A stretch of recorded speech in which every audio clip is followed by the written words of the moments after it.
เราต้องสร้างอุปนิสัยเด้ออุปะแปลว่าสิ่งที่อุบัติขึ้นนิสัยก็คือใจเฮาเนี่ยนิสัยก็คือสิ่งที่เฮาแสดงออกจากความรู้สึกนั่นแหละว่าอุปนิสัยที่สั่งสมมาคนที่สั่งสมอุปนิสัยมาแล้วมันเกิดความเคยชินในการกระทำอย่างเช่นคนที่มักให้ทานทำบุญสวดมนต์ฟังธรรมจังซี่พอแต่ได้ยินเสียงธรรมหรือมีคนกล่าวว่าทำบุญบ้านนั้นบ้านนี้ตรงนั้นตรงนี้ครูบาอาจารย์องค์นั้นองค์นี้จริงอุปนิสัยที่เคยสั่งสมมาปืดมันสิแสวงหารถนั่นแหละมันคือสร้างข้างเดินต่อเลื่อนว่าวาสนาอุปนิสัยสิ่งที่อุบัติขึ้นมากับใจกับความรู้สึกเหมือนกับความคุ้นเคยหรือความเคยชินในการกระทำเลื่อนอุปนิสัยวาสนาคือหนทางที่เคยเห็นมามันก็เดินต่อไปอุปนิสัยวาสนาแล้วก็เกิดกลายเป็นบารมีแหละมันก็เริ่มสร้างมาเรื่อยๆตัวบารมีแปลว่ากำลังแบ่งเป็น3สก้อนกำลังทั้งกายนี่ก็สมบูรณ์คือเป็นปกติพบอาการ32กายบริทั้งกายอันประกอบด้วยอาหารยารักษาโรคเป็นภูมิที่อยู่อาศัยตลอดทั้งเครื่องอำนวยความสะดวกนี่บารมีทั้งกายไปมาทั้งใดก็สร้างสะดวกดีบารมีทางวาจาคือเป็นคนที่มีสัจจะเบาจริงพูดจริงทำจริงเบาอีหยังก็สร้างจริงคือเก่านะเรียกว่าบารมีทางวาจาแต่ก็ไหลร่วมตรงที่ว่าบารมีทางใจเรียกว่ากำลังใจกำลังทางกายกำลังทางวาจากำลังทางใจร่วมกันเป็นหนึ่งเริ่มจากอุปนิสัยวาสนาบารมีคนเฮาแต่ว่ามีอุปนิสัยที่เคยสังสมรวมมั่นร่วมกันวาสนาในหนทางเดียวกันกับบารมีจึงก่อเกิดกำลังใจตัวนี้เรียกว่าอุปนิสัยวาสนาบารมีที่เคยเห็นมานำกันมันก็ดึงดูดมาหากันเองหรอกมันจะหายมันจะด่ามันได้มันก็พอใจมุสั้นเป็นอย่างคือว่าพระพุทธเจ้าว่าอาจสามารถเป็นโปรดได้เบิดทุกคนในโลกเพราะว่าอุปนิสัยวาสนาบารมีบ่เคยสั่งสมมานำกันนั่นอยู่ต่อหน้ากระสร้างเห็นบอกเนี่ยคือพราหมณ์หรือโทษนะพราหมณ์ผู้ที่เห็นพระพุทธเจ้าเป็นผู้แรกที่ตรัสรู้แล้วขนาดเห็นว่าเพิ่นเดินไปสัพพันธรังสีก็ส่องประกายสว่างออกมาผิวพรรณเพิ่นก็ผ่องใสงดงามก็ถามแล้วว่าเจ้าเป็นไผผู้ใดเป็นคู่ของเจ้าผู้ใดเป็นคู่ของท่านเราบ่มีครูบ่มีอาจารย์เราตรัสรู้โดยตนเองแม่นเบิ่งหน้าจักหน่อยเลยเบะปากจักหน่อยไปแล้วทั้งสั้นแล้วเรียกว่าบ่มีอุปนิสัยวาสนาบารมีตัวนี้เลยขาด บ่มีกำลังใจเรียกว่ากำลังทางใจบ่ถึงที่จะน้อมฟังสั้นแล้วนั่นแหละขนาดเป็นผู้เห็นพระพุทธเจ้าตรัสรู้เป็นผู้แรกที่เดินทางเพิ่นสิไปหาปัญจวัคคีย์แต่มาผ่านพราหมณ์ผู้นี้ก่อนนั่นแหละเลยว่าบ่มีรวมกันจึงโปรดกันบ่ได้ถ้ามีมารวมกันได้ยากกันได้ก็สร้างสิขากันก็ตามโปรดกันได้คือเก่าคือองคุลิมานเห็นบ่เพิ่นสั่งสมมานำกันเท่าใดภพเท่าใดชาติบางชาติก็เกิดเป็นลูกพระพุทธเจ้าบางชาติก็เกิดเป็นหมู่พวกเป็นกษัตริย์เหมือนกันมาเกิดกลายเป็นรากสดมั่นนำไปเอากันหรือว่าบางชาติก็เกิดเป็นคนในศีลสำนักเดียวกันเห็นบ่เรียนจบมาแล้วจากกัตตกศิลาเดียวกันเป็นหมู่พวกกันจริงไหมนำไปเอากันแล้วนั่นแหละสักซื้อวางได้ดอกสันก็เลยมันหลายขนาดที่คากันอยู่นั่นก็ยังสามารถที่จะฟังกันได้เห็นเพียงคำว่าเราหยุดแล้วนี่กึกเข้าสู่หัวใจเลยบ่แม่นว่าย่อมประสาทนี่เด้อเพิ่นก็เว้าอดีตที่ท่านอดีตธรรมบทต่างๆสัตว์นั้นเคยเป็นรากสดหรือว่ามนุษย์กินคนนั่นแหละลืมชื่อแล้วล่ะจังซี่แล้วแต่ยังเอากันได้เหมือนกันกับพวกที่เทวทัตกับอาชาติศัตรูรวมกันส่งไม้ขมังธนูมาบ่1 2 3 4 5 จนถึง16 คนคิดว่ามัน16 สั้นเด้ผู้แรกเป็นนายขมังธนูอันเอกเลยที่1บ่พลาดแน่เราสั่งคน2 คนเนี่ยมายิงนายขมังธนูสุว่ายิงพระพุทธเจ้าได้แล้วให้คน2 คนนี่ฆ่าพวกนี้บ่เมื่อฆ่าพวกนี้พวกคนที่2นี่ฆ่าได้แล้วคนที่4มาฆ่า2 คนคนที่เพิ่มขึ้นจนถึง16 คน16 คนถ้าฆ่าสำเร็จแล้วให้เขามาฉลองมารับรางวัลเราสิว่างอย่าผิดเด้จังซั่นแล้วจาก1ถึง16พวกพุทธเจ้าโปรดเอาบรรลุธรรมหมดจังซั่นแล้วขนาดที่มาฆ่ากันเพราะว่าเคยสังสมมารวมกันจนว่าอุปนิสัยวาสนาอุปนิสัยสิ่งที่เคยกระทำมาแล้วมันอุบัติขึ้นเกิดกลายเป็นความเคยชินหรือนิสัยคือความเคยชินความรู้สึกที่มันรู้สึกชินกับเรื่องธรรมหรือชินกับเรื่องการสร้างบุญเรื่องการเทศศาลาเรื่องการสร้างวัดยังก็ว่าไปกันนะเรื่องอุปนิสัยชินวาสนาคือท่านเดินบารมีคือกำลังแต่ว่าแยกบารมีเป็น3กำลังกายกำลังวาจาและกำลังใจเป็นร่วมตรงนั้นท่านแล้วเป็นไงเป็นโตมันใดมันก็ย่อมกันเด้จากว่าล่ะแบบย่อมถอดยศถอดศักดิ์ศรีทั้งโลกออกมันย่อมเอื่นว่าเคยเดินทางมารวมกันมากคำว่าเดินทางคือวาสนานั่นเองสั่นเราถือว่ามีบุญอันยังเหตุไปสะก้อนพวกเข้าก็ดีอย่าเพิ่งอยากบรรลุเจ้าตัณหามาขวางมั่นแปลกก็จะก็เกิดเป็นพระพุทธเจ้าแต่ละพระองค์สิเกิดขึ้นคือพระพุทธเจ้าเฮานี่กว่าคนที่มีกำลังใจสิเป็นแม่พระพุทธเจ้าได้ผู้หนึ่งมันไม่ธรรมดาเด้ว่าสันสวรรค์เนิ่นนานถึง40 อสงไขยตั้งแต่ปรารถนาลึกๆอยู่ในใจนี่เว้าร่วมเด้อคิดแรกของเพิ่นเองกับพระปุราณทีปังกรสัมมาสัมพุทธเจ้าพระปุราณทีปังกรไล่ขึ้นไป40 อสงไขยนี่อันนั้นความคิดแรกนั่งวิสุทธ์นี่แหละยังก่อนวิสุทธิดาเป็นน้องพระพุทธเจ้าเลยนะน้องพระพุทธเจ้าองค์นั้นคือว่าพระปุราณทีปังกรนะแต่คนเราแม่จากเราผู้นี้เป็นน้องแต่ว่าเป็นผู้ยิ่งนี่พระโคดมเฮาเป็นผู้ยิ่งแล้วมีความลึกๆอยู่ในใจเฮ็ดจังใดกูสิได้เป็นพุทธเจ้าเนาะขนาดนั้นแหละพุทธเจ้าองค์นั้นก็บอกที่ให้ถือศีล 8เด้อเจ้าผัวแล้วก็มีความปรารถนาให้เป็นผู้ชายเด้อเพิ่นเฮ็ดตามนั้นก็ได้เป็นผู้ชายซะก่อนแล้วก็ผ่านทั้งช่วงระยะเวลานั้นพูนจนว่าออกปากจะมีคนมาปรารถนาว่าอยากเป็นแม่ผู้นั้นบ่ผู้นั้นสิเป็นแม่นี่มีคุณสมบัติขนาดใดผู้สิเป็นพ่อผู้นั้นผู้สิเป็นครูอีกโอ้ยพอแห้งไหลรวมลงมาลึกๆในใจ20 อสงไขยเด้พวกเจ้ามาออกปากอีกเท่าใด16มาได้รับพุทธธรรมอีก4จังซี่แม่มันธรรมดาเด้จังมามีครูนั่งสุมิตรามาปรารถนาขอเป็นครูบารมีบ่แม่นปรารถนาผู้เดียวเด้เป็นล้านๆคนเด่นแล้วจังหวัดไม่รู้จะหาคนอีกจำนวนมากเพียงเท่าไหร่จึงจะพบบุคคลผู้เสียสละเพื่อผู้อื่นเสียสละทุกอย่างแม้กระทั่งชีวิตตนเองเพื่อผู้อื่นได้แม้เพียงคนเดียวนั่นเห็นบ่ล่ะนี่ใช่มาลัดเอาแค่4 อสงไขยแสนกับสุดท้ายนี่เด้นั่งสุมิตรานี่ก็เลยคือนั่งพิมพ์ผ้าเดี๋ยวนี้แหละจักว่าล่ะบาเพิ่นบวชแล้วเจ้าเพิ่นได้ฉายาหยังกัจจายนาเทลีเนาะชื่อยาวๆเด้ฉายาคือฉายาพระแบบนี้แหละแล้วมันเป็นของยากเป็นอย่างนี้พวกเฮามาโหมาเห็นแล้วคือว่ารัดเอาวิธีของเพิ่นโลดเนาะเอาหม่องมันโลดแม่บ่ต้องไปบำเพ็ญหยังยากหรอกเพราะว่าทุกคนน่ะมีอุปนิสัยมีวาสนามาท่อโตทุกคนแล้วมันจังมาฟังมันจังมาเข้าใจเหลือแต่กำลังใจสุดท้ายว่าสิทิ่มได้บ่นี่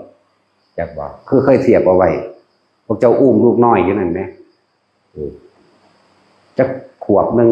กำลังหัดปุกปักหัดยางอยู่เนี่ยเลือกขวบ8 เดือน6 เดือนคือหลานอีบูติตุกปุกอยู่เลยไหมเนาะแต่รถที่ผ่านมาพวกเจ้าจะต้องบ่คิดอย่างใดโดดขึ้นรถที่ผ่านเลยเด้พวกเจ้าจึงสิไปได้ขนาดนั้นเด้ต้องนั่นแหละเรียกว่าบารมีแปลว่ากำลังใจบัดนี้กำลังตัวสุดท้ายแล้วพวกเจ้าต้องตัดสินใจโดดออกให้ได้พวกเฮาผ่านการเกิดเวียนว่ายมานานแล้วแม่นบ่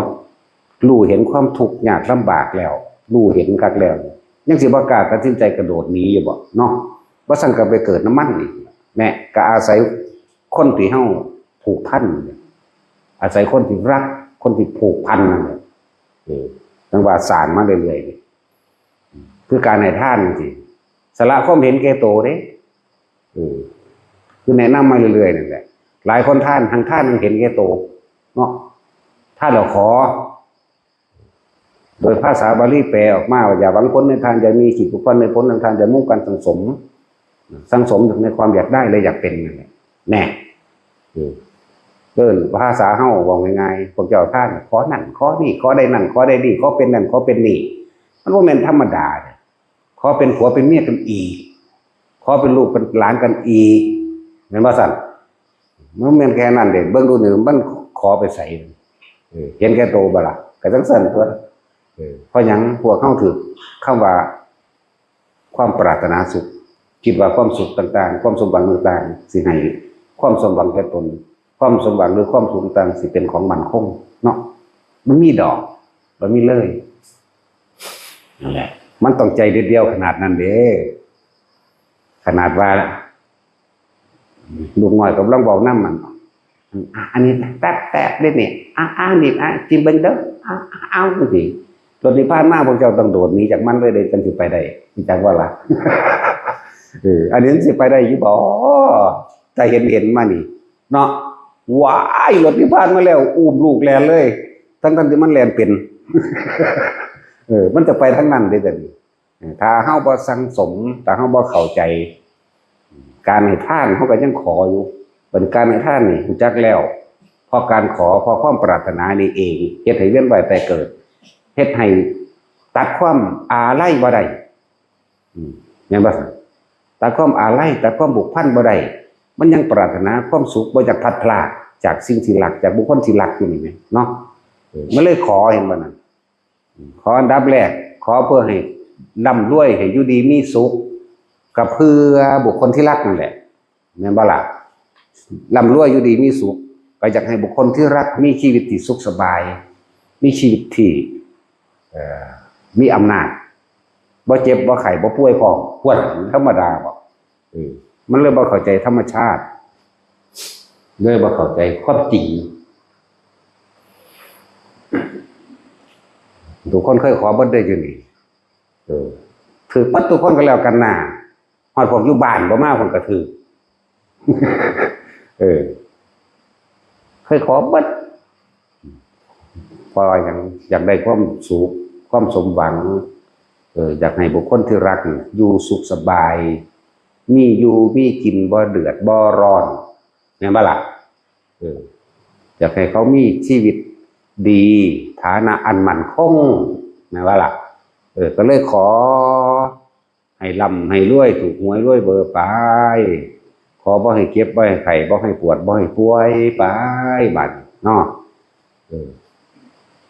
เอาไปมาเลยชินในการขอว่าถ้าเป็นยังขึ้นขอโลดขอน้ำเบิดได้บัดนี่ว่ามันขอธรรมดาขอน้ำโพนขอน้ำต้นไม้ขอน้ำภูเขาเอามาขอน้ำเจดีย์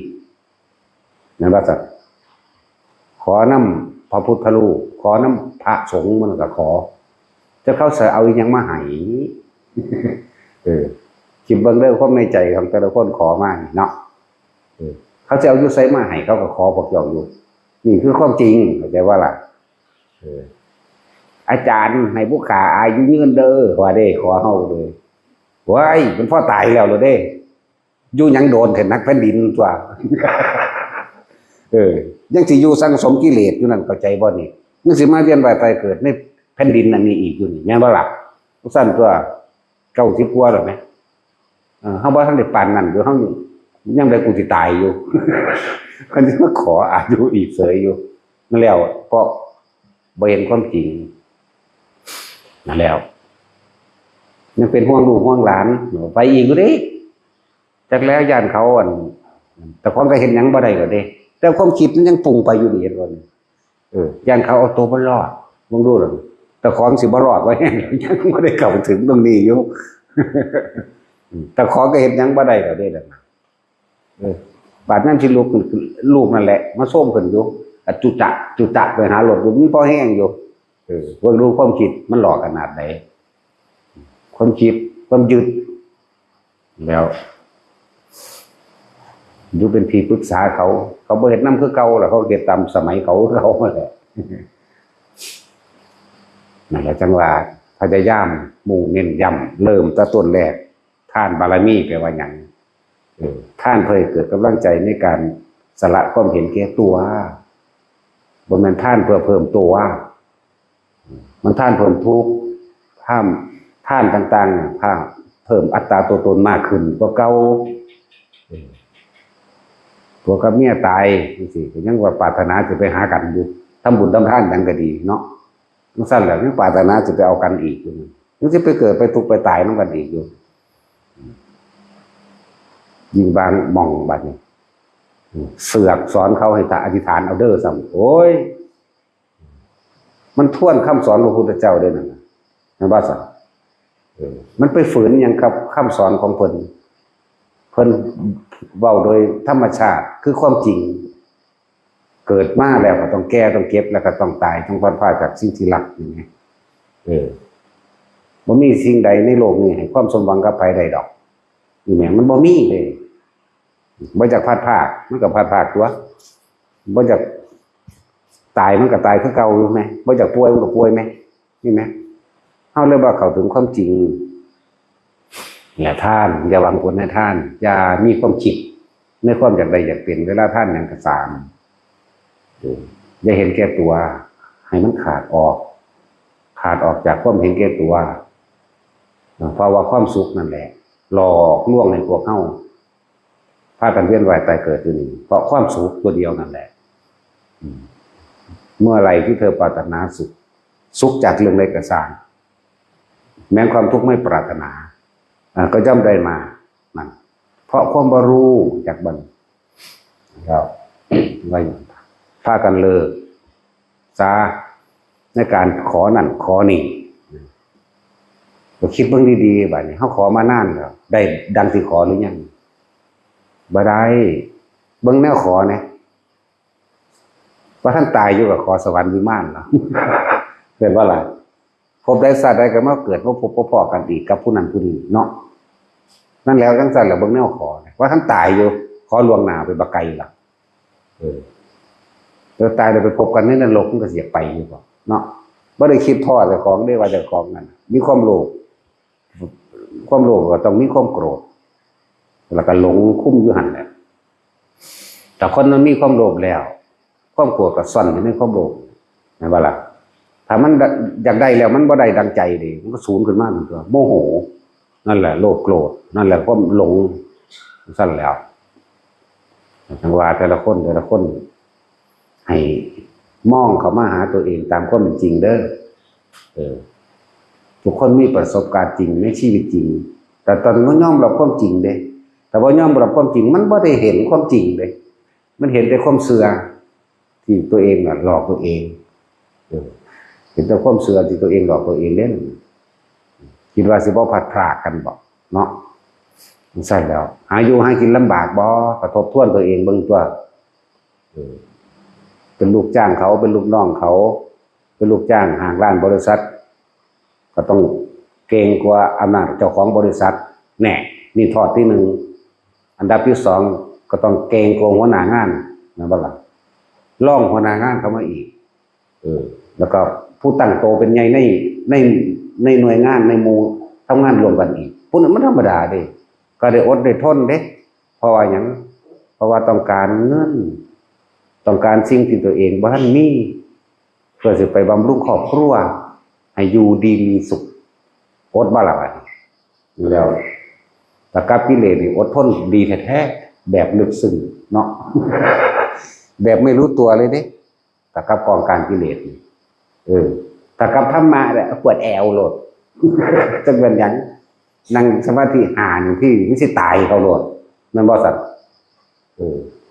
ไปทำงานจะเขากดขี่จะเขาว่ากระแทกกระทันความนั้นตรงนี้คืออดได้เนาะนั่นแหละหั่งอดอยากว่าล่ะบัดนี้เป็นเรื่องอิสระแท้ๆที่สามารถทำด้วยตัวเองได้ปวดแอวปั๊บโหลดเนาะเขาเดือดกันแลนหาหมู่คุยกัน สั้นแล้วมันธรรมดาอยู่บอกทุกคนอยู่ในนี้เคยมีอุปนิสัยวาสนามาว่าแห้งแล้วแต่บารมีในขันสุดท้ายคือการตัดสินใจทิ้งทุกอย่างคำว่าบารมีแปลว่ากำลังใจต้องเด็ดขาดต้องเด็ดเดียวอุปนิสัยมีแล้ววาสนามีแล้วสิ่งที่อุบัติขึ้นคือเกิดความเคยชินมากแล้วก็เดินตามทางมากบรรลุละนี่เรื่องอุปนิสัยวาสนาเหลือบารมีตัวเดียวคือกำลังใจที่จะทิ้งทุกอย่างมันต้องทิ้งทุกอย่างแม้กระทั่งความคิดของเองจากว่าจะไปเสือความเห็นของเนี่ยความคิดเห็นเราเป็นของเองหลอกลวงตัวเองมาจังสั่นและก้าวแรกคือท่านอยู่แล้วเนาะก้าวแรกจริงท่านจริงๆแล้วถ้าเข้าใจแล้วเข้าใจเข้าถึงตะกี้ท่านนี่จะขอแลกของนี่จะถูกคือเก่าบัดนี้มากเข้าใจเข้าถึงโอ้มันแม่นความเพลินตะกี้กูเป็นแบบนั้นอีหลีกูท่านยังกูไม่ต้องขอบางที่กูก็หอดพระเดชท่านกูขอเอาเลยเทียนเขาเจ้าถูกเขาเจ้าดอกไม้เขาเจ้าพระพุทธรูปหรือยังกับบ่ได้ไปสร้างน้ำเขาหรอกกูตั้งเป็นนั่งขอเอาเลยเนาะบางคนก็สั่นเชี่ยมซี่อยู่ว่าสั่นเสื้อเป็นน้ำกระดาษเหมือนเดิมเนาะใช่แล้วต้องลึกเข้ามาให้มันเห็นตัวเองให้ได้ยอมรับความจริงกับตัวเองให้ได้มันยอมรับกับตัวเองแล้วมันก็แก้ไขตัวเองได้ก็เลยเป็นยังว่าเหลือตัวเดียวเหลือตัวเดียวคือคำว่ากำลังใจต้องเด็ดขาดต้องเด็ดเดียวเนี่ยมาเกี่ยวอย่างกับเนาะทุกคนมันก็ไปได้ในศาสตร์นี่แหละพออุปนิสัยวาสนามีมาแล้วเหลือแต่บารมีว่าแล้วบ่ซั่นก็ไปทุกข์อีกนิดหนึ่งน้อยหนึ่งก็บ่ให้มีเด้ในความคิดในความเห็นในความห่วงบุคคลอันเป็นที่รักนั่นแหละส่วนมากก็เลยบ่ซั่นสิเทียบไว้บ่ยายเกี่ยวหีเขี้ยวกับหลานเล่าเลยอย่างใบเข่าใบอย่างนู้นสั่นแล้วเว้าจักแจ๊กเห็ดผูกผมจักตาใสปิ้งอยู่นั่นเนาะแลนตำพุ่นตำพี่เด้ความไปนึกไปปรุงไปแต่งในความน่ารักของมันอยู่ในความรู้สึกเจ้าของเลยแต่ปันจังได๋มันสิกล้าถิ่มกับรถที่ผ่านมานะเนาะเอาสมมุติในวงกลมมันเดี๋ยวไปสุดตานั่นแหละแต่ว่ายังเห็นอยู่ไฟใหม่มาทั้งหลังอยากบอกเสือก็มีแลนหนีไฟเนาะจระเข้ก็มีสิงโตก็มีงูมีอีกจากงูเหลือมจากงูจงอางเนาะมันหนีหุ่มก็มาหนีหุ่มก็มาเนี่ยทั้งนี้หยอกกับหลานกิ๊กแขกอยู่นี่กับลูกเลยเนาะกับลูกกับหลานรถที่ผ่านเวิ้นมานี่เจ้าต้องตัดสินใจถิ่มคนผู้นี้กับนี้คือสู่นิพพานเด้มันต้องสิไปได้นี่คือรถคันนั้นปั๊บรถจะคิดอยากว่าล่ะบ่แม่นแล้วอุ้มลูกหลานลูกได้แล้วหม่ำหนีเลยละบาดนี้มีรถนิพพานบ่ได้หนีโน่นอื่นหรอกนี่เป็นวงกลมนี่ไฟใหม่ก็มาในทุกรอบเลยนี่เนาะเสือสางสิงโตรอบทุกรอบแล้วแต่ของอยู่จุดกึ่งกลางเจ้าสิทิมได้บ่นี่ว้ายมันแม่นแล้วอุ้มลูกได้นี่บักว่าพ่อสู่ได้อยู่หน้ามันหลอดหลังไฟนั้นอาจจะไม่ดีพุ่นน่ะมันที่คิดไปพุ่นมันเด้เนาะคิดนั่นสิรอดจากสิงโตจากเสืออยู่ดิจากงูอยู่ดิแล้วแถมซ้ำยังมีไฟอีกใหม่บึ้มๆอยู่ป่ะหลังไฟนั้นกูต้องรอดไปคนนี้มันขามช็อตไปคนเดียวเนาะแล้วยังอันคือลูกอีบูดจังสิล่ะลำเบิ่งปุ๊กมา เป็นเห็ดปากน้ำมันเป็นตะสั่งอย่างอยู่เด้นะมันมีภาพในใจมันหลายๆนี่ก็รู้สึกปากนั่นขาแล้วนี่จะมั่มแล้วนั่นนี่คือกับขั้นแขวมันเด้มากอดแล้วเอาข้างถูน้ำหนาน้ำตาน้ำแขนน้ำขามันเด้มันบ่หัวกับเป็นหยุ่มมันหัวก็เอาตีนมาถูข้างของไว้วันนี้ดมอยู่สัตว์น้ำตีนมะขามนั่นแหละเนาะว่ายรถที่พลาดมาแล้วกูยานอุ้มลูกแลนอยู่100,000,000%เลยล่ะบวกพร้อมบวกอีก100,000,000เดี๋ยวกูไปบางทันว่ะกูคิดว่ากูต้องสู่สิงโตได้คุณแล้วเสร็จแล้วธรรมดามันบ่แม่นของง่ายกับบ่แม่นของยากดอกถ้าค่าคิดมันยากทั้งนั้นแต่บ่คิดง่ายหวยว่าๆของตะลุนมื้อนี้แล้วพวกครัวกำลังตุตะเนาะทิมยังให้กินเบิดสวบเบิดมันก็ดีใจเด้เนาะสั่นแล้วหวยเอารุ่นฮอดผีเสื้อสมุทรนี่พอใหญ่คอนเอาบักอามรุ่น30 ปีแล้วห้วยลูกแม่ลาอามรถที่พาดมาแล้วหนีแม่ลากมันเอาคนแล้วลากมันปิวปันหมักนนหมุนบุกถ้าลูกนี้รถที่พาดธรรมดาบ่ขนาดรุ่น30แล้วก็เด้บ่ธรรมดาเด้เรื่องมันนี่เอาบ่ได้เว้าเล่นเด้ว่าจริงๆเด้อบ่แต่เฮ็ดได้นั่นแล้วนั่นแหละเพิ่นจังคอยให้พวกเฮาน่ะเริ่มก้าวแรกคือท่านก็จะไปบังผลในท่านนี่มันสิบ่ห่วงความอยากได้อยากเป็นจะบังผลในท่านได้มีความคิดว่าท่านนี่สิแลกความสุขความเจริญความมีเงินความมีอำนาจความจะทำอะไรสักหรือความมั่นคงทางชีวิตบ่มีมั่นคงบ่มีแล้วถ้าเฮาเห็นความจริงตัวนี้มันแม่นความเพิ่นเด้เพราะผู้ปรารถนานั้นปรารถนาทั้งอะไรกับเบิดทุกอย่างนั่นจังซั่นแล้วบัดบ่หวังผลในทานบ่มีจิตผูกพันในผลแห่งทานมันเลยว่างจิตได้เป็นว่ากลางๆบ่น่ะเมื่อว่างจิตเป็นกลางๆได้มันบ่มีแนวคิดต่อคือบ่ปรารถนานั่นแหละมันบ่มีแนวคิดต่อว่าท่านนี่เพื่อกูสิได้ไปเจ้าฟ้ามหากษัตริย์สิได้ไปเกิดในสวรรค์สันนันสนีสิได้เป็นนั่นเป็นนี่มันบ่มีความใดและความเป็นมันบ่มีจุดมุ่งหมายมันก็เลยเป็นอุเบกขาท่านหรือจิตเป็นกลางท่านหรือจิตเป็นอุเบกขานี่เป็นบันไดขั้นแรกแต่มันก็เห็นเข้ามาเกิดความเคยชินจากการให้ท่านสะก่อนบัดเมื่อนั้นบ่อยากได้แล้วมันสิลดละไปทั้งศีลจักว่าศีลธรรมดาคนมีความโลภเด้มันจังไปฆ่าคนมันจังไปฆ่าสัตว์มันจังไปลักทรัพย์มันจังไปทำตามอำเภอใจที่ตัวเองปรารถนาด้วยการข่มเหงหยังก็แล้วแต่เถอะบังคับขืนใจต่างๆนั่นแหละตามโลดตามรูปตามกินตามเสียงต่างๆนั่นเห็นบ่คำว่ากายมีสุมิชฌาจาราเด้บ่แม่นว่าจะไปผิดลูกผิดเมียไผเด้จังซั่นเด้มันบ่ได้แปลว่าแค่นั้นเด้ทำตามอำเภอใจในความยินดีพอใจในรูปในรสในกลิ่นในเสียงเด้ด้วยการบังคับข่มเหงเอาบังคับขืนใจฝืนใจผู้อื่นสัตว์อื่นบ่แม่นแต่คนเด้สัตว์อื่นพร้อมเด้สั่นแล้ว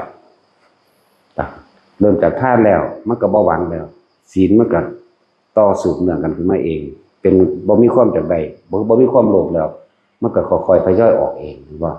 ต่อมาก็มาตั้งมั่นด้วยเนกขมะคือภาวนาจังตะบันเริ่มท่านศีลเนกขมะเนกขมะคือการภาวนาการข่มจิตเพื่อให้ห่างจากกามคือสิ่งที่พอใจต้องมาเนกขมะจากบ่ล่ะบวชบรรพชาเนกขมะรู้สึกไหมแล้วเพื่อให้ห่างเพื่อให้ว่างจิตเพื่อให้จิตตั้งมั่นตั้งมั่นไม่บ่หวั่นไหวกับความเคยชินในความพอใจในรูปในรสในกลิ่นในเสียงในสัมผัสทางกายนี่ให้จิตมันตั้งมั่นสั้นตัวแล้วก็ปัญญาพอรู้เห็นตามความเป็นจริงแล้วว่าสิ่งทั้งหลายทั้งปวงหาความจริงลั่งอย่างยืนและมั่นคงบ่ได้ฮู้แล้วเกิดมานี่ล้วนแล้วแต่จะต้องแก่คำว่าแก่เนี่ยฟังดีๆเด้อบ่แม่น80 ปีจังเรียกว่าคนแก่เด้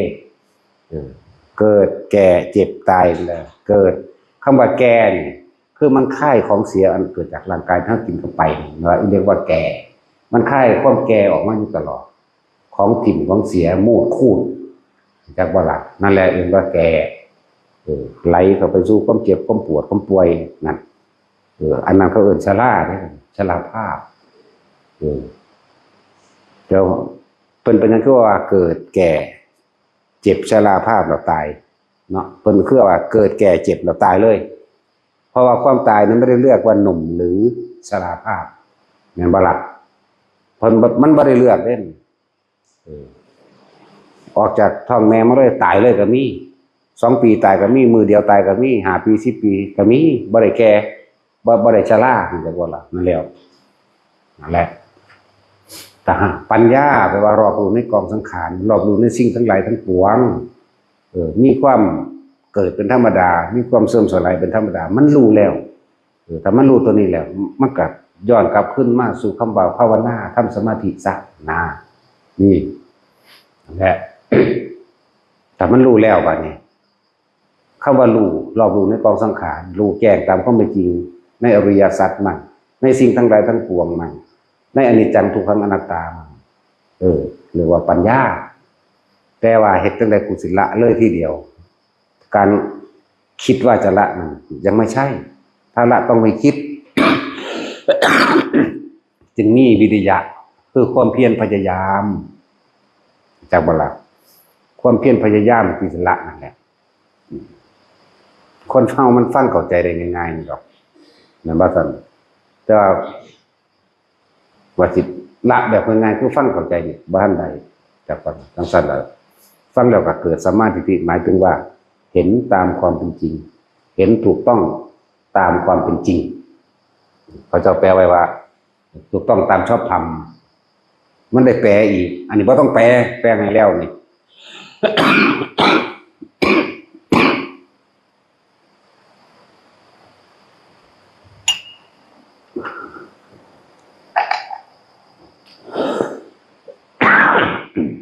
เห็นถูกต้องตามความเป็นจริงแล้วก็ต้องสิละเลยทีเดียวเพื่อการบังคับเอาเลยกับบ่ได้เป็นโลภอีกแบบหนึ่งเป็นเกิดเป็นโกรธขึ้นมาอีกแบบหนึ่งนั่นว่าล่ะก็เลยต้องมีความเพียรพยายามกระทำไป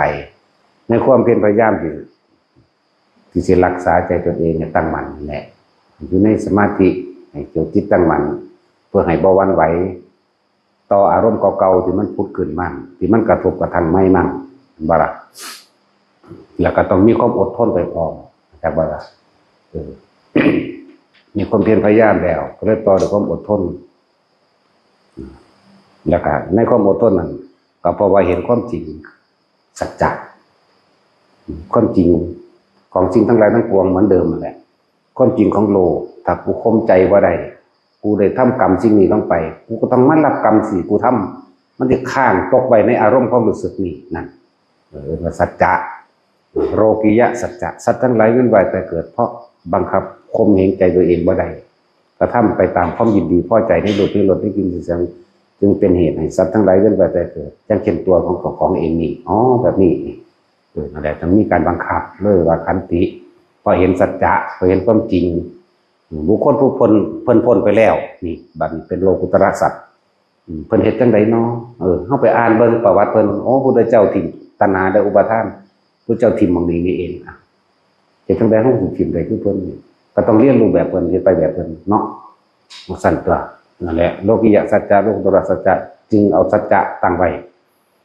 เลยมีการบังคับข่มใจของเจ้าของไว้บางที่หลายๆอย่างเกิดขึ้นเมื่อรู้สัจจะแล้วเพื่อให้ตัวเองอยู่โดยปลอดภัยโดยมีเมตตาจากว่าสัจจะเมตตาก็ไม่มีอธิษฐานก่อนนั่นแหละ สัจจะอธิษฐานะเลยตั้งใจมุ่งมั่นสู่จุดหมายที่ตัวเองปรารถนาทานศีลเนกขมะปัญญาวิริยะขันติสัจจะแล้วตั้งใจไว้ตั้งใจมุ่งมั่นสู่จุดหมายที่ตนเองปรารถนาเรียกว่าอธิษฐานบารมีคือต้องเข็ดใจเข้มแข็งไว้กับสิ่งที่ตัวเองมุ่งมั่นสู่จุดหมายไว้เอง ตอนนี้ก็เริ่มให้ตัวเองคำว่าเมตตาคืออย่างตัวเขาเองก็บ่ต้องการให้คนมาเบียดเบียนนั่นบ่ล่ะบ่ให้คนมาหลอกลวงบ่ให้คนมาม่อมเมาในหลายๆอย่างตัวเขาเองไปทั้งใดก็ช่างก็จะให้มีคนช่วยเหลือเหมือนกันฉะนั้นเขาก็ต้องให้ผู้อื่นก่อนช่วยเหลือเขาก่อนนะแต่เมตตาที่แท้จริงโดยไม่หวังสิ่งใดตอบแทนได้บาปเนี่ยมันก็เหมือนการให้ทานนั่นแหละนะเหมือนกับการให้ทานการแนะนำวิชาความรู้สิบ่หวงบ่แหนซัดออกจนเบิดเข้าใจว่าล่ะแนะนำจนเบิดสุดทางกว่าเลยหรือการช่วยเหลือโดยอาหารยารักษาโรคเครื่องนึ่งห่มที่อยู่อาศัยบอกแนะแนวทางต่างๆตลอดทั้งให้เครื่องใส่ต่างๆในการอำนวยความสะดวกให้เขาไปแล้วโดยบอกสิ่งใดตอบแทนของมันจึงจะเป็นเมตตาแท้อยากว่า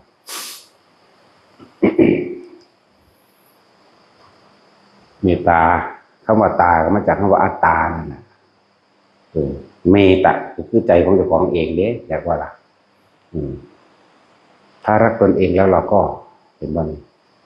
จงอย่าทำร้ายผู้อื่นจงช่วยเหลือผู้อื่น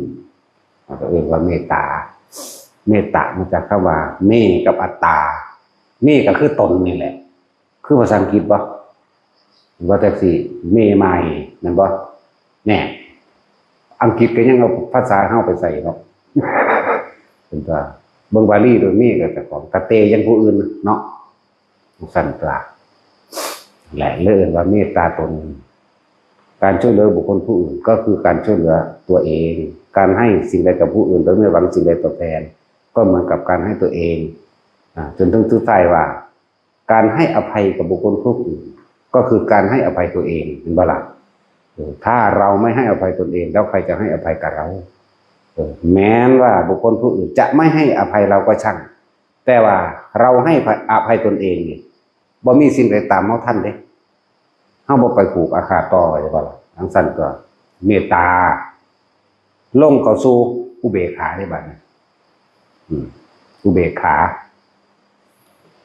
เพราะว่าอุเบกขาคือสิ่งที่อุบัติขึ้นอุเบกก่อนคืออุปตินั่นแหละอุเบกเดี๋ยวเอามาจับต่อใส่กันขามาจากคำว่าสังขารนั่นเองก็คือสิ่งทั้งหลายทั้งปวงที่มันอุบัติขึ้นแล้วเมื่อเฮารู้เท่าทันดูท่านแล้วบ่หลงไหลบ่เคลื่อนใจบ่ไปกับมันแล้วจากทานศีลเนกขมะปัญญาวิริยะขันติสัจจะอธิษฐานเมตตาแล้วมันก็ลงสู่จุดเดียวคือไม่เอาอะไรอีกเพราะรู้แล้วรู้ในสัจโลกิยสัจจะแล้วรู้ในโลกุตระสัจจะแล้วผู้ของอยู่ในโลกเพศแบบนี้ผู้ละโลกนี้ไปแล้วโดยบ่กลับมาเกิดอีกเพศแบบนี้เนี่ยสั้นดักคือว่าบันไดแรกคือท่าน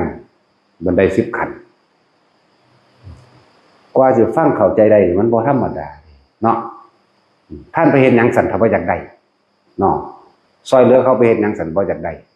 จังซี่เด้นั่นแหละคือนิสัยของโลกอุปนิสัยของหมู่สัตว์ทั้งหลายสัตว์แปลว่าผู้ยังคล่องอยู่เด้คล่องอยู่ในความพอใจนั่นแหละสัตว์สัตว์แปลว่าจังสั่นแต่ว่าผู้ที่ยังคล่องอยู่ในอารมณ์ความรู้สึกที่พอใจแต่สัตว์ตานั่งก็เลยที่เวียนไหวทั้งหลายในโลกก็ดี สัตว์ตานั่งบัดนี้เฮาฮู้จักล่ะพระพุทธเจ้าสอนหยังทุกคนมีอุปนิสัยแล้วมันจึงบอกจึงสอนได้สัตตานังนานาธิมุตติกะสรรพสัตว์ทั้งหลายล้วนแล้วแต่มีอุปนิสัยที่เคยสังสมมาเดินทางมาแล้วถือว่าอุปนิสัยวาสนาก็เกิดเป็นบารมีที่เด็ดเดียวเด็ดขาดในการทิ้งทุกอย่างนั่นแหละคือว่าสัตตานังนานาธิมุตติกันพระพุทธเจ้าเฮาเพิ่นรู้เพิ่นรู้ว่าสัตว์เหล่าใดควรโปรดเอาสัตว์เหล่าใดไม่ควรโปรดเอาเพราะว่าบ่มีอุปนิสัยมันนำกันโอ้จังได้กระสร้างบ่ฟังหรอกจังหวะอันที่ว่าต้องบ่ฟังสั่งแมงได้เงินกูเสือบ่เสือกระสร้างเด้เนาะเป็นว่าจังซี่บ่จังได้กับพอใจคือเขาเด้อันถ้ามันเคยเฮ็ดมานำกันครับเนาะ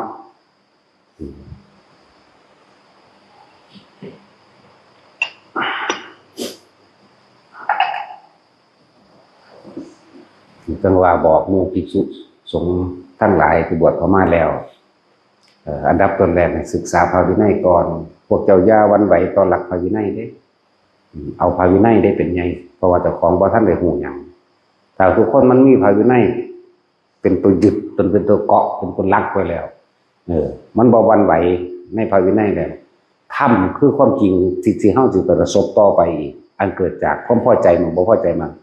หรือสรรเสริญนินทามันจะเกิดขึ้นแบบบ่ล่ะสรรเสริญนินทาจะเกิดขึ้นภิกษุสงฆ์ทั้งหลายบวชของเราให้ศึกษาพระวินัยเมื่อศึกษาพระวินัยแล้วก็ศึกษาพระธรรมคำสอนเมื่อศึกษาพระธรรมคำสอนนี่แล้วอย่าวันไหวในธรรมบัดจักว่าไผสิเว้าในได้ก็สร้างพวกเจ้าเป็นผู้นำทางจิตวิญญาณบ่แม่นมันไปตามใจคนนี่แปลว่าวุ่นแปลว่าว่ายแปลว่าวุ่นวายคนต้องมี2ขึ้นไปคณะนี่ต้อง2ขึ้นไปนั่นแหละภาษาไทยเอิ้นว่าคนภาษาบาลีว่าคณะเริ่มจาก2คนขึ้นไปนี่แหละเริ่มว่าวุ่นซั่นถ้าเฮาเข้าใจหลักธรรมหลักวินัยดีแล้วเนี่ยไผสิชักชวนชักจูงให้ไปทำพิธีใดๆก็ช่างมันบ่ไปตามดิจิตมันตั้งมั่นเกิดเป็นบารมีขึ้นมาดอกนั่นแหละตัวนั่นแหละคือว่าเป็นหยังเพิ่นคือบ่วันไหวเป็นหยังเพิ่นคือด่าคนแท้เป็นหยังเพิ่นเพราะว่าเฮาเอาคำว่าธรรมคำว่าความจริงออกมาเว้าดิมันบ่ด่าไผได้จริงๆความจริงมันบ่มีเจตนาด่าไผแต่ว่ามันเป็นธรรมจะบอกมันเป็นความจริงที่พุทธขึ้นมาว่าไปเลยมันบ่ได้ทองมาเว้าผู้ใดฟังได้มันว่ากันไปเอาเองโลดนั่นแล้วถือว่าการแสดงท่านจึงเป็นไปตามอัธยาศัยของไผของมันคือเขามาขอร้องว่าหลวงพ่อเว้าอันเท่าลงได้บ่แบบนั้นแบบนี้เท่าหาแม่นี่บ่มันเป็นอัธยาศัยจักว่าล่ะทำทั้งหลายเหล่านี้มันบ่ได้ไปทองจำมาเด้โนแม่นหมอลำเว้ยเนาะหมอลำยังทองจำมาเด้เพลงยังทองจำมาเด้เนาะซึ่งมันบ่ได้ทองจำกับไผเด้นี่มันเป็นของมันขึ้นมาแล้วนั่นแหละว่าอยากให้เท่าลงได้บ่ว่าเด้นี่ถ้ากูเฮ็ดแห้งขึ้นเก่าๆแล้วคือสะอ่อนแมงบอกภาษาคนเนาะสั่นครับฟังกับฟังบ่ฟังกับสร้างเด้บ่แม่นกูโลดเด้สั่นก็นั่นแหละจึงบอกว่าพระพุทธเจ้าเพิ่นมีพยานโดยสัตตานังนานาธิมุติกายานเพิ่นฮู้ว่าอุปนิสัยทางใดสิโปรดได้หรือโปรดบ่ได้นะบางพวกจังซี่เวลามาบอกว่าแท้เพิ่นสอบกลับเด้อย่าลืมเด้บ่แม่นได้ว่าเพิ่นบ่สอบกลับเพิ่นเฮ็ดให้ศูนย์ให้เก่าๆอีกก็ได้เพิ่นอย่ามองโลกสวยแล้วเพื่อว่าเพิ่นบ่ด่าเป็นจังซี่ว่าด่าโมฆะบุรุษนี่มันเลวกว่าหยังสั่นพวกเจ้าว่าแม่นบ่สั่นด่าพระนี่ด่าโมฆะบุรุษเด้มันหยังสั่นมันบ่แม่นคนความหมายนั่นแต่สิว่าโอ้ยบักสัตว์มันก็ได้เด้ล่ะเนาะก็โมฆะบุรุษก็บ่แม่นคนแหม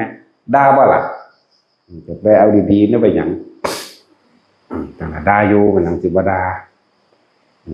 แต่ว่าเฮาบ่ได้ถือว่าเพิ่นด่าบัดนี้แต่เพิ่นบ่ฮักเฮาเพิ่นบ่วางสั่นดอกนั่นไปหั่นเด้นี่คือผู้มีอุปนิสัยร่วมกันจังซั่นตัวลองเบาๆนำเบิ่งดูไผก็ดีเนาะน้อยใจเครียดเสียใจถ้าด่ามันพอใจเด้เนาะนั่นคือพวกมีอุปนิสัยเคยทำมาร่วมกันมันยอมสั่นแหละถึงบอกว่าพระพุทธเจ้าเฮาได้เกิดมาหลายพระองค์คักแล้วนับบ่ได้เฮาสิมาเงิดหยังภาษาจังซั่นแม่นบ่ล่ะเว้าไปตามหลักธรรมเด้เว้าไปตามสิ่งที่มันเป็นขึ้นมาโลด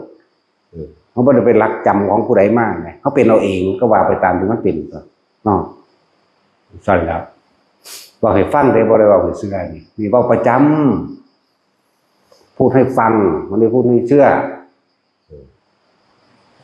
แล้วถ้าฟังแล้วกูบ่เชื่อก็ไปทดลองเอาหันตัวเนาะ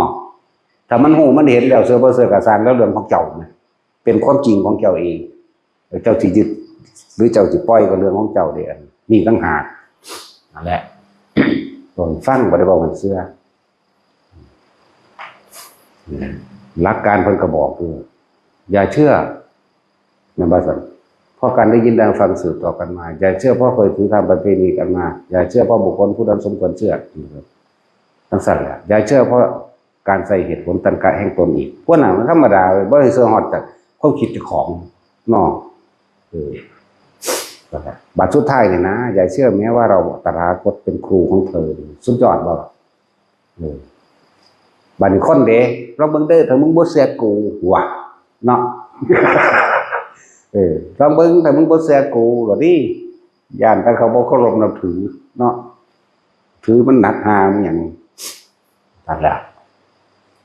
แต่ทุกคนก็เอาไปพิสูจน์ตัวเองเท่านี้อันที่ว่าออกไปกูบ่เชื่อเว้ยคือน้อมเขามาใส่กูเองเบิ่งกันหน้าเนี่ยแต่ว่าไปตัวเนาะจริงหรือบ่จริงก็สร้างเจ้าแล้วในประสบการณ์ชีวิตจริงของพวกเจ้าท่านเราขอคือเพิ่นว่าบ่นอนนี่ก็ค่อยแม่นอีหลีแต่ว่ากูบ่เชื่อก็สร้างแล้วเนาะแต่ของเฮ็ดมาจังสั่นจริงๆมั้ยก็สร้างเด้นั่นน่ะจักว่าก็สร้างนั่นก็ช่างมันอยากจะสร้างไปว่าจังสั่นฉันไม่แคร์พอเอาไปพิสูจน์เอาเองหมู่เราภิกษุสามเณรทั้งหลายบวชเข้ามาแล้วควรศึกษาพระวินัยเป็นอันดับต้นอย่าเพิ่งเว้าเรื่องธรรมะอย่าเพิ่งแลนสอนคนมันสิปวงมันสิเป็นไปทำไมบางคนท่านบวชสั่นแลนสอนเขาหนีอยู่ว่าสั่นมาฟังก่อนดึงเขาไว้ก็มีกูหัวว่าสั่นคือกันแล้วนั่นแหละมันเป็นความเชื่อเพราะถ้าได้เป็นความจริงเด้แล้วก็เป็นความหลงตนเองว่าเจ้าของหูนั่นหูนี่เด้ทั้งสั้นแหละว่าเขาจะเป็นตัวของตัวเองได้ต้องอาศัยศาสดาคือพระวินัยเด้อพระธรรมและวินัยเนี่ยแทนเราตถาคตก็ต้องอาศัยตัวนี้ยั่งอยู่ตัวเดียวนี่ไผสิเคารพนับถือบ่เคารพนับถือกับฉันมันจะก่อเกิดเป็นบารมีของพวกเจ้าขึ้นมาเองดอกพวกเจ้าสิตั้งมั่นกับหลักธรรมบ่หวั่นไหวเลยพลังงานตัวนี้จิตตั้งมั่นตัวเองสงบเด้อยากพลังงานในความสงบของตัวเองเกิดกายแพร่พล่านออกไปเองดอกเทวดาอินทมเขาเห็นเขามาดอกก็ต้องไปไปขอกับเขาดอกไม่ว่าล่ะทั้งสั้นแล้วมันเป็นอย่างคือบ่มีคนเข้าหาทั้งสั้นทั้งสี่ก็มันบ่มีความตั้งมั่นมันก็วันไหวประกับกองการกิเลสที่คนมาแนะนำให้เฮ็ดตามก็เฮ็ดไปนำเขาย่านบ่ได้ลาภสักการะย่านบ่ได้คำยกย่องสรรเสริญจากเขาย่านบ่ได้ยศถาบรรดาศักดิ์นำเขาพวกเจ้าออกจากหลักธรรมหลักวินัยแล้วแม่นว่าล่ะบัดอันใดจึงบอกว่าผู้ใดไปอยู่ไสก็สร้างบ่ต้องไปย่านว่าสิบ่ได้กินข้าวหรอกถ้าพวกเจ้ามีจิตตั้งมั่นแล้วบ่หวั่นไหวแล้วในหลักธรรมหลักวินัยแล้วมันสิมีมาเองโดยบ่ต้องไปขอบ่ต้องไปอ้อนร้อนขอร้องเองกับไผหรอกพี่มันเกิดอยู่ในใจของเฮาเองเฮาสงบนิ่งสงบเย็นไปในเฮาเองพอได้เว้าหยังเฮาก็บ่หวั่นไหวเว้านำแต่ว่าก็เว้าไปในทางที่ทำให้เกิดความเข้าใจตามความเป็นจริงเด้บ่ล่ะเว้าก็เว้านำอยู่เว้าพยายามที่ปรับความเห็นจากความเชื่อกลายเป็นความจริงให้ได้พี่ได้เว้าก็เลยเปิ้นเว้านำว่าสิคอยตามเขาปีนี้พระมี2องค์นึงเฮ็ดจังได๋เฮาสิได้กฐินไปนิมนต์วัดอื่นเนาะว่าเด้แม่นว่าล่ะจังซั่นต้นวันไหวไปหรอกย่านบ่ได้เงินย่าน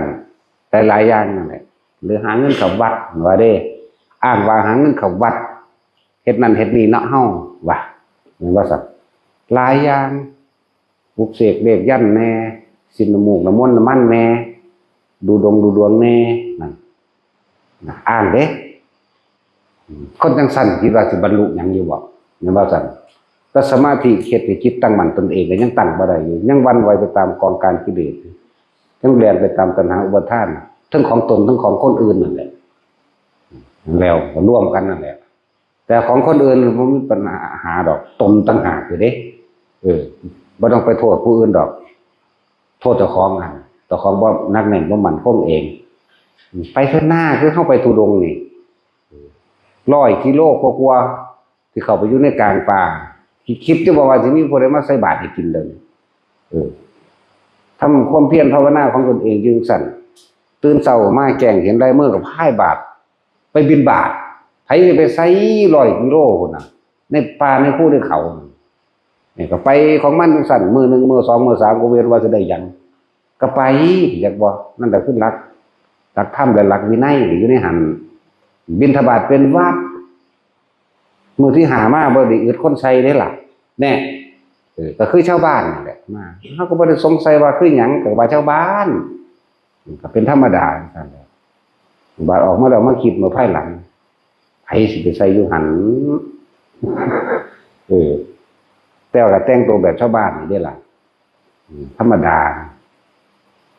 เขาก็คือแซ่บแท้จริงๆนี่เอาแซ่บก็ว่าแซ่บเพื่อซั่นแล้วแหละแต่เฮาบ่หวั่นไหวในหลักธรรมหลักวินัยแล้วบ่ตายดอกถ้าหวั่นไหวแล้วมันอยากตายเด้บางคนก็ภาวนาจิตตั้งมั่นดีอยู่เกิด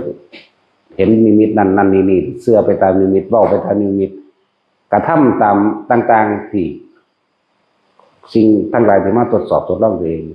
ไปเห็นพระพุทธรูปทองเห็นอีหยังที่เป็นเครื่องประดับประดาอยากได้เด้เสือกตายคนเล่นสิบอกให้นี่แล้วจะเสือแนวนั้นหลอกล้อนตัวเอง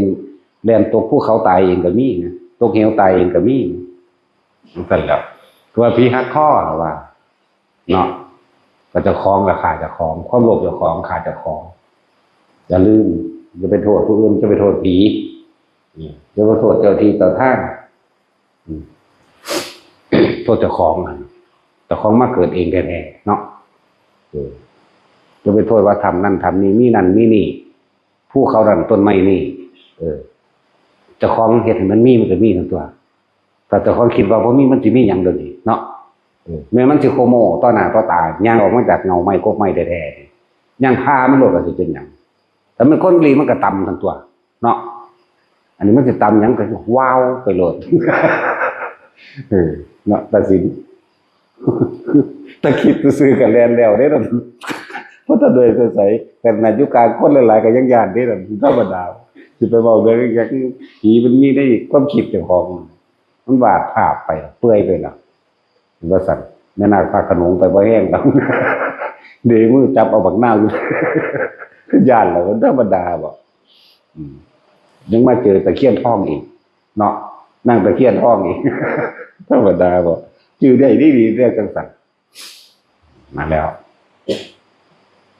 จังว่าหมู่ภิกษุสงฆ์ทั้งหลายบวชเข้ามาแล้วคนที่พ้นก่อนหมู่คือเฮานี่เด้บ่แม่นผู้อื่นเด้ก็สิไหลไปนำเขาเฮ็ดหยังนี่จังบอกว่าเฮาเอาธรรมเป็นไงตั้งมั่นอยู่กับธรรมคือความจริงเด้บ่ได้สนใจไผว่าไผสิมาว่าจังได๋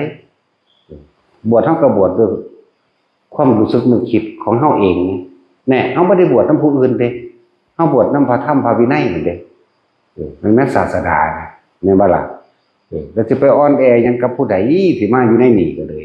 แม่นบ่ล่ะแต่ความก็บวชก็ยังบวชมาเองนำตัวเองมาบวชก็แห้งแล้วก็ศึกษาตนเองประสบการณ์ตนเองก็ว่าไปหั่นตัวผู้นั้นผู้นี้มาว่าก็เป็นเรื่องของเขาว่าบ่แม่นเรื่องของเฮาเขาว่าดีกันคือเขาพอใจเขาก็ว่าดีคนผู้เดียวนั่นแหละถ้าเฮ็ดบ่มันพอใจมันดูมันบ่ถูกใจมันแบบบ่ดีโลดบ่ต้องเอาผู้อื่น2คนก็ได้เอาคนผู้เดียวนั่นก็เลยเฮ็ดถูกใจมันที่จริงเฮาบ่ได้เฮ็ดถูกใจมันเฮาก็เฮ็ดไปแต่เฮาแต่มันพอใจว่าจังสั่นตามที่มันยึดดีกันโอ้ยบ่ควรเลยบ่ดีดอกแหน่เอาคนผู้เดียวนั่นแหละสิไปว่าหยังกับคนหลายคนเพราะทุกสิ่งทุกอย่างบ่ได้เกิดขึ้นจากคนหลายคนเกิดขึ้นจากเจ้าของเองจากว่าล่ะเจ้าของเองเด้อนั่นแหละว่าเตือนหมู่ภิกษุสงฆ์ทั้งหลายพวกเจ้าเฮ็ดตามพระวินัยโลดบรรลุเบิด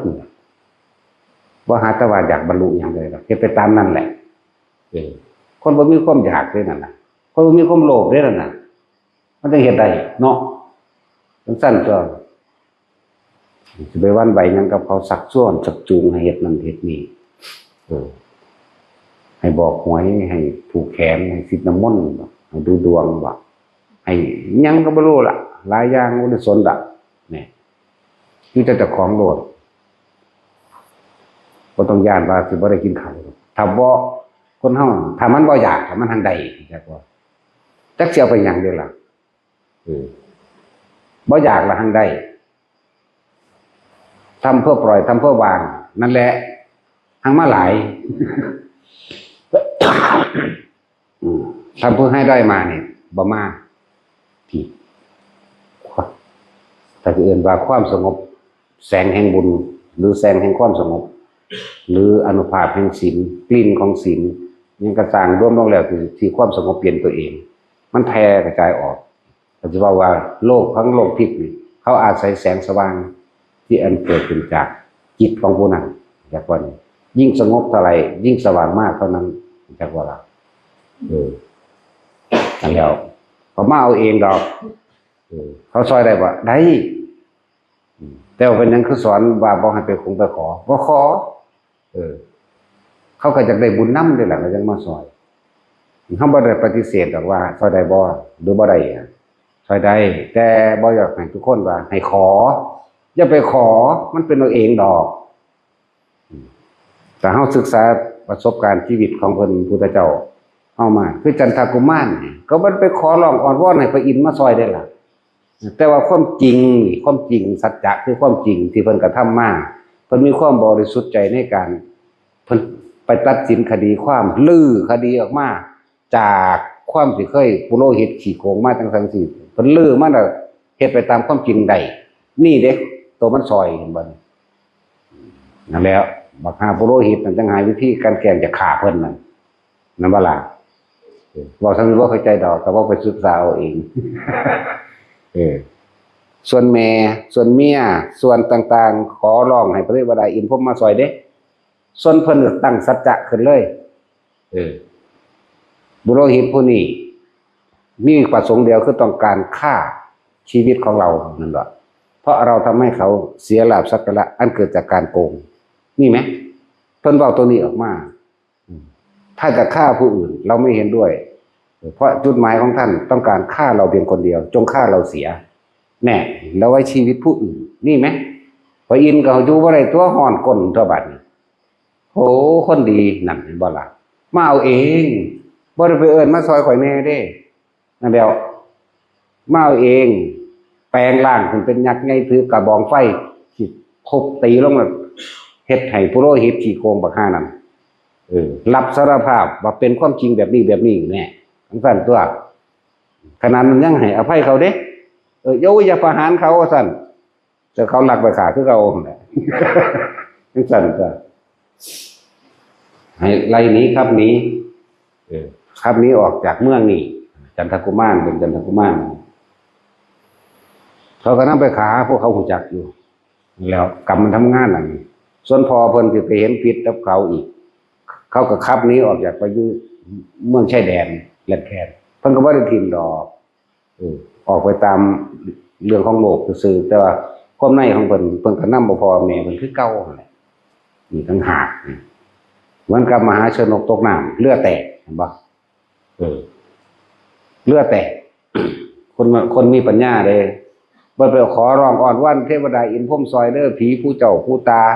อันนั้นอันนี้ซอยผู้ขาแน่เนี่ยเพิ่นบ่ได้คือหมู่เด้เรือกำลังสิจมลงเลี้ยวเห็นกินข้าวมันอิ่มซะก่อนอิ่มอยู่แล้วก็สร้างกูสิกินไว้จักว่าล่ะตะกี้มันมีน้ำมันกาดพอแห้งแล้วเด้เอาน้ำมันกาดเทราดเพิ่นก็เทใส่ผ้าห่มอีกพื้นนึงผ้าห่มสาบๆดอกเห็นมั้ยตะกี้เบิ่งผ้าห่มอันยังโนยียังคือซุมื้อนี้เด้แต่ผ้าห่มเสื้อแมงได้แบบนิ่มๆนั่นแหละจังซั่นแล้วกินข้าวทั้งนั้นปาดผ้าห่มเห็นบ่ผ้าที่มันเป็นสี่เหลี่ยมนี่เข้าใจบ่พับลงกับปาดเป็นข้อนี่หั่นออกมาจังซี่สูบใส่ตัวเองแล้วเอากลัวใส่น้ำมันซะก่อนเทใส่น้ำมันซะก่อนแล้วก็มัดแอวเจ้าของใต้กระดานอันนึงขึ้นไปสู่เสากระโดงเรือ พวกนี้ไหลลงเอิญหาเทวดาอินพรหมมาซอยเจ้าของเอิญหาพูดผีปีศาจต่างๆมาซอยนั่นนี่เหลือหลมปลาสลงสลามมันกัดกินที่ไม่ได้กินเหือคนเนาะของเพิ่นมันไม่ได้กินเหือเด้มีน้ำมันกบเกินไว้เห็นบ่ล่ะกะว่าโดดพุ่งขามไปนอกกูก็เอากระดานดีๆพุ่งขามไปเลยจังสั้นก็นั่นแหละคือคนที่พึ่งตนเองจากวันนี้พึ่งตนเองมากด้วยประสบการณ์ตนเองมากแล้วมันก็มองเห็นทางของมันเองนี่แหละเขาว่าตนเป็นที่พึ่งของตนก็ดีปัญญาก็เกิดในตนนี่เองว่ามันปัญญาไปเกิดเพราะว่าผู้อื่นส่วนมากมันเป็นความเสื่อและสัญญาณแหละแล้วเพื่อก็พุ่งหนีออกไปลอยน้ำจึงสั่นหอด7 มือนั้นว่าพระจันทร์เต็มดวงบ่ล่ะพระจันทร์เต็มดวงบ้วนปากสมาทานศีล8ด้วยตนเองนั่นเห็นบ่ล่ะทั้งสั้นตัวพอตัวสมาทานศีล8ด้วยตนเองแบบเผลอรับไปเมื่อขึ้นมาอีกทีหนึ่งนั่งอันยักษินีนั่นแหละเรียกว่าเทวดาแถวนั้นแหละลุกขะเทวดาแถวนั้นแหละมาเบิ่งก็เห็นว่าบุรุษอันใดน้อมมาโง่เขลาบอกปัญญาแท้นั้นท่านจะลอยไปเพียงใดไปช่างแต่สุดท้ายท่านก็ตายโดยที่ไม่ได้เห็นฝั่งด่าเห็นบ่คุณหูมาเกิดบ่ก็ด่าขึ้นคือกันนั่นแล้วสิว่าบ่มีประโยชน์จังใดแต่อย่างน้อยในความเพียรของบุรุษท่านหลายของมนุษย์ท่านหลายอย่างน้อยก็ต้องเห็นเจ้าเห็นบ่ด่าเด้แต่ว่าเฮาเอาอีหาอีปัญญาอ่อนเลยเดี๋ยวมึงหนีมาจากนี้มึงจะมาบอกก่อกวนอีหยังแน่แม้นความเพียรในวันนี้จะไม่ถึงจุดหมายแต่แม้นความเพียรในพรุ่งนี้อาจมีจุดหมายเนี่ยเห็นบ่เพิ่นบ่ทิ้งความเพียรเหมือนกันกับชาตินี้เฮาบ่ถึงชาติหน้าเฮาถ้าเฮาบ่เริ่มต้นให้มันเป็นอุปนิสัยในชาตินี้สิไปเริ่มยามใดเนาะนั่นแหละบุรุษผู้มีความเพียรอยู่แล้วอย่าคิดว่าไม่มีประโยชน์อย่างน้อยก็เป็นจุดเริ่มต้นแห่งตนเองเพื่อในวันข้างหน้าคือจังเฮาโอ้ยดำหน้ามือเดียวก็บ่แล้วบ่ทงดอกมันก็ยังดำมือนี้แล้วก็ไปดำมืออื่นอยู่เนาะสั่นตัวเรียนหนังสือมือเดียวก็บ่ได้จบปริญญาดอกก็ยังค่อยๆเรียนไปแต่บ่เริ่มต้นเรียนเดี๋ยวยามใดไปเรียนก็เริ่มมันบ่สั่นอันนี้ก็เหมือนกันนั่นแหละคือพวกเฮามาเฮ็ดอีกเดี๋ยวนี้มันหลายศาสตร์ครับเดี๋ยวนี้ที่เฮ็ดมานี่มันยังต่างๆห่วงคนนั้นห่วงนี่เลยเดี๋ยวมันถิ่มบ่ได้อยู่เดี๋ยวนี้นี่แล้วให้มันเป็นบารมีอันสูงสุดนั่นเลยเนาะนั่นแหละเพิ่นบ่ได้ไปเอิ้นผู้ใดมาซอยเด้นั่งผีเสื้อสมมุติว่าถูกด่าซำเด้นั่นจังซั่นแล้วบ่รัดเอามันยาวอยู่เด้เพิ่นสิไปแก้แค้นได้จักบ่เพิ่นหนีมาจากเมืองทีมิลาพอเพิ่นถึงขาดหนีมาจากน้ำแม่กันบ่พุ่นละไปฝึกหัดอยู่เมืองกัตตกัศิลานั่นล่ะจากพระราณสีอีกแล้วบ่หม่อมพระราณสีจักเถื่อเนาะประสินคือดังในบ่เมืองนี่แหละมันสุดท้ายแล้วเพิ่นบอกว่าบุรุษผู้มีความเพียรแม้นว่าจะไม่สำเร็จในวันนี้ก็เป็นเหตุเป็นปัจจัยให้ต่อในวันพรุ่งนี้ก็หมายผลแล้วอยู่นั่งพี่เสื้อสมมติสุดท้ายก็อุ้มเอาอยู่ได้ล่ะพูดอุ้มไปถิ่นเลยเมืองทีมิลาเอาไว้ใต้ห่มบกจังหวัดห่มบกได้ไว้อยู่ก่อนห่มบกมีหินโขดพอดีนอนง่ายๆแหละห่มก็พอนี้จากหันเรามันเป็นห่มใหญ่มันถึกจังซั่นแล้วพอดีพระราชาเมืองนั้นตายก็ผู้ฆ่าพ่อเพิ่นนั่นแหละก็ได้ลูกสาวไว้ผู้หนึ่งนั่งซั่นแล้วก็นั่งพิมพ์ผ้าล่ะแต่ว่าลูกสาวก็เลยซั่นแหละพระราชาผู้ตายก็เทวทัตคักๆล่ะรู้จักว่าล่ะก็สิเว้าเรื่องเกี่ยวกันมาแล้วก็ดีแล้วมักๆดอกก็เว้านิทานหูสั้นทั้งร้องก็อยากให้เว้าตะต้นเด้เนาะเห็นว่าตัดสินลงตัดสินนั่นแหละตั้งแต่ซากลากนั่นแม่นว่าอยากเว้าอยากให้ฟังท่านแล้วแหละถ้าเฮาบ่มีความเพียรในวันนี้แล้วพรุ่งนี้จะเอาความเพียรมาจากไหนเพราะว่าเฮาทำความเพียรเอาไว้ต่อเป็นอุปนิสัยเมื่อมันอุปนิสัยอุบัติเกิดขึ้นแล้ววาสนาคือข้างต้องเดินตามไปอีก เมื่ออุปนิสัยวาสนาก็เกิดเป็นบารมีเป็นกำลังใจอันเด็ดเดียวอันเด็ดขาดได้ตัวค่อยๆเฮ็ดไปไม่ต้องเฮ็ดแห้งหรอกที่จริงนะพูดถึงว่าตอนนี้ทุกคนได้ทั้งนั้นเด็กแต่สิเด็ดเดียวเด็ดขาดหรือมีความเพียรต่อเนื่องบ่สันตติแปลว่าสืบต่อเนื่องมีความเพียรต่อเนื่องบ่นะเมื่อความเพียรต่อเนื่องแล้วมันก็เกิดเป็นความตั้งมั่นตัวนั่นก็ละแล้วเฮาพยายามละความคิดเห็นต่างๆถึงบุคคลที่รักมั่งถึงบุคคลที่เกลียดมั่งสัตว์มั่งสิ่งของทรัพย์สมบัติพัสถานและเรื่องราวต่างๆมั่งการบ่นำเรื่องราวต่างๆของมาคิดนั่นแหละเอิ้นว่าการตัดกรรมเก่าเลยจากว่าล่ะผู้ใดอยากละกรรมเก่าได้หรือว่าตัดกรรมเก่าได้ก็คือจะนำเรื่องเก่าๆมาคิดตัวพยายามนี่แหละเพียรมาพยายามเลยพยายามสติคือการนึกถึงตึกตรองเข้ามาอยู่กับลมหายใจเรื่องเล่าต่างๆในอดีตมันบ่นำมาคิดแล้วอนาคตก็เกิดบ่ได้หรือว่าอยู่ในปัจจุบันได้แล้วโลกมันสอนให้จำคือให้นึกถึงเรื่องนั้นเรื่องนี้ก็เกิดก็อารมณ์สร้างคนนั้นสร้างคนนี้ตัวไปเนาะแต่ว่าท่านเพิ่นสอนให้ลืมแต่จะอยู่เหนือสิ่งทั้งหลายทั้งปวงทำคือสิ่งทั้งหลายทั้งปวงจากนี้ออกจากมันได้พยายามอยู่ในลมหายใจนั่นแหละพยายามอยู่ในลมหายใจตนเองมันก็คอยลืมมันว่าล่ะจากคนประสาทมากๆก็เป็นประสาทน้อยลงตัวแล้วก็คอยกระมาเรียกว่าเป็นยังคือสอนให้แต่ละคนรู้จักคำว่าทรงฌานเจริญฌานด้วยอานาปานสติล่มตัดได้ทุกอย่างจากว่าคำว่าล่มตัดได้ทุกอย่างบ่แม่นพวกเจ้าคิดเอาเด้พวกเจ้าจงอยู่กับลมแน่นิ่งเป็นอันหนึ่งได้จริงๆโดยความรู้สึกของพวกเจ้าจริงๆมีแตะลมแน่ลืมเบิดล่ะอดีตแม่นว่าละวันอนาคตก็เกิดบ่ได้ตัวมันลืมเบิดล่ะเพราะว่ามันอยู่กับลมนั่นแล้วรู้เขาเกิดความเคยชินและชำนาญแน่มันก็เกิดเป็นญาณหมายถึงว่ารู้ท่านเจ้าของนี่แหละญาณะแปลว่ารู้นี่แหละรู้ความคิดเจ้าของตัวมึงจะไปแล้วเนาะดึงมามึงไปแล้วดึงมาเรื่อยเอาไปมาปล่อยมึงไปโลดเตือกูอยู่กับลมได้เท่านี้ได้บัดนี่ทำไปเถอะอย่ามาบอกยอดมันคือเพิ่นเว้าว่าอยู่กับลมได้ทั้งที่เห็นความผิดเฮ็ดไปซะก่อนพวกเจ้าไปให้มันได้ถึงของจริงแล้วพวกเจ้าสิเชื่อรู้เชื่อกระซักแล้วมันถึงแล้วเนาะถ้าเฮาบ่ได้เว้าไผเชื่อเด้พวกเจ้าก็ไปพิสูจน์ตนเองว่าใจว่าล่ะเอาสมาทาน